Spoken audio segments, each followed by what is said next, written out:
What is up, y'all? It's been a minute since I picked up the camera and just kind of started recording, just filming a bunch of small BS things. Basically, it's been a while and I've changed some cars since then. The biggest one being this LS Swap 350Z that's primarily just supposed to be my drift car, which I've gotten to 2 drift events in it now, and it does pretty good. I love it for 2 reasons. One, 350Zs, there are shells everywhere and you can find them everywhere. 2, LSs, you can find parts for that thing anywhere and everywhere. Like I needed an alternator like the other day and I went to AutoZone, they had like 14 in stock, as to where I need a part for that thing right there. And it's like, I have to order it and it's 2 weeks out because it's the SR, and then the SR is like $9,000 for another notch top in case you blow it. So, and the same thing with 240s are just getting so expensive to the point where, you know, kind of would bring me a tear if anything happened to it. So this is like perfect, a happy medium. You know, I could thrash on it. I don't care too much about it. I do care about it, but obviously it still has the previous guy's livery and whatnot, which all that's going to go. I'm going to paint it white just like the rest of my cars. I left it sitting on the trailer with the windows open and it got a bunch of leaves in it, so I had to clean it up. Ever since the last drift event, it broke, so need to do some fixing. I just haven't had time, but now that I have a bunch of time on my hands, you know, I'll be good. So basically what happened last drift event is my tie rod bent. I don't know if you'll be able to see it. Oh yeah, you can see it there. It's like a little banana. My tie rod bent and it ripped an oil line right there, and it threw a bunch of oil everywhere. We tried to get it cleaned up for the most part, but you could still see oil splashed everywhere. One of my wheel welts spit all over here. There was like oil all over on my seams and everything like that. But today I figured it's finally time to actually fix it. And I do want to go over the entire car. I actually want to pull the engine out and actually go over everything, because it does have some other oil leaks I want to take care of. But when I saw a bunch of oil on the ground, I immediately turned it off. But I don't know if the engine's hurt or not, so I want to fix that oil leak, kind of like a temporary fix, and then pull the engine out and just kind of clean everything up, you know. What's nice about a ready swap car is it already has all components. What sucks is you don't know what components it has for the most part. The guy didn't really give me too much of a breakdown list on it, so I'm just kind of going off of my own like experience. And I know this kind of has like a bolt on. I don't know if it's like knuckle adapter kit. I know everything about that, but not too much about Z's. This is my first Z car, actually, now that I think about it. I've never owned a Z car, but pretty good chassis. Anyways, I'm in my little garage, which it's still ghetto. I still want to paint it, which now that I have a bunch more time, maybe I'll actually get to it. But what's nice is that you could heat it up relatively easy-ish, just because it's smaller. So I have my little propane heater. I'm going to stick it in that corner, and I'm going to take this wheel off, jack it up, and just kind of turn the heater on. Probably close this door. It just sucks because I don't have the best lighting in here, and the lighting sucks. But let's get to it. Basically, if you have one of these little Milwaukee job site radios, makes your life a whole lot better.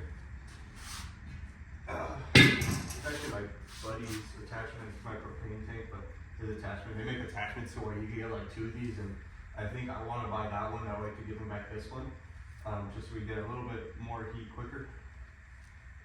You have to open the valve, and my dumbass actually left it open last time. Basically, I get my torch, I kind of prep this, and I leave this on, and then we'll put the gas on this. You kind of have to wait until there's like a little bit of a red ring around it. Waiting. Oh no, it died.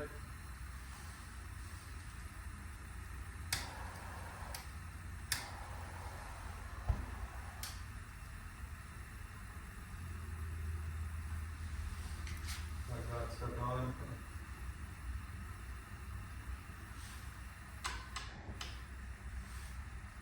Turn it down low. Yeah. Then you turn on your little drop area and you kind of go to town. Also, you know what crop charms y'all are rocking. We got the 240, the Skyline, and the Modelo. And then on this one, I think we got the Seahawks 240 and Skyline. Pretty basic.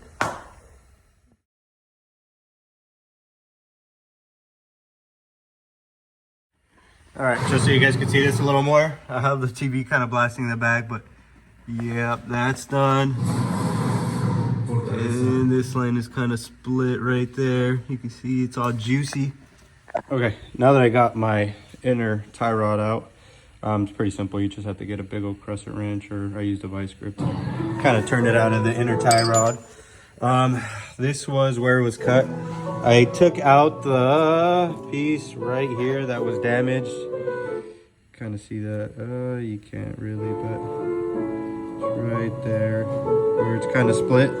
But I was thinking, just for now, the right way is to do another AN line or another fitting right there. But for now, what I'm going to do is I'm going to just put that and that, put a hose clamp at both ends. I don't have a straight fitting. If not, I'd use a straight fitting, but this is what I have right now.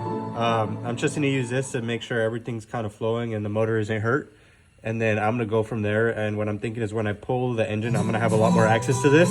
I could do a lot better of a fix then. But for now, I'm going to go to AutoZone and see if they have one of these in stock.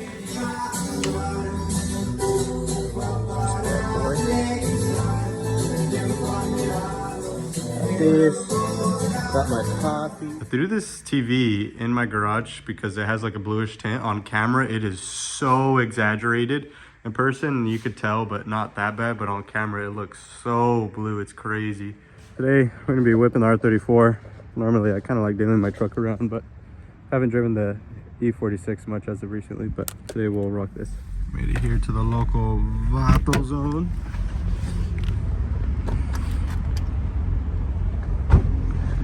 Gotta look back at your car every time you park it, you know.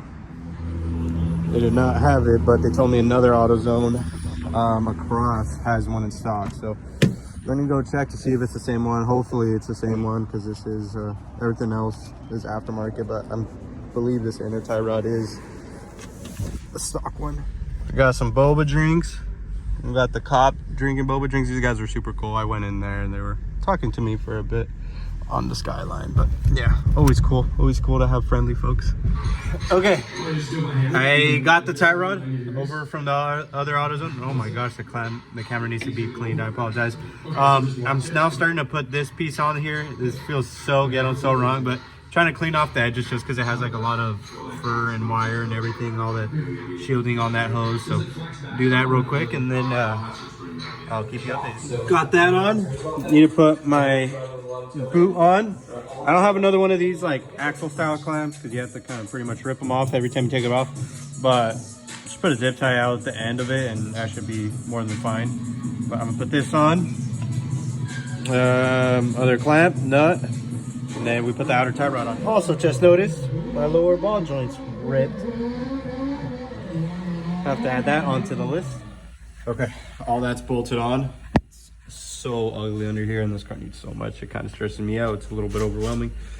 But when that oil spilled, I got oil all over my rotors and my brake pads. I forgot to buy brake pads, and I should have bought them while I was already at the auto parts store, but I messed up. But for now, just for test driving purposes, I'm gonna brake clean the rotor off. The rotor should be fine, but these brake pads are definitely gonna need to be replaced. What I think I'm gonna do is I'm gonna take them off and I'm gonna sand them down. That way you get rid of some of that oil residue, and then test drive it, and then I'm still gonna need to replace them regardless, but that should give me a little bit more braking than whatever the oil soaked brake pad it has now. Or sanding them down with like 320 grit, they actually didn't come out half bad. I actually don't have a lot of oil, but regardless, you still want to replace them even if they have a little bit. You never know. Better to be safe than sorry, especially on brakes. Don't run cheap brakes.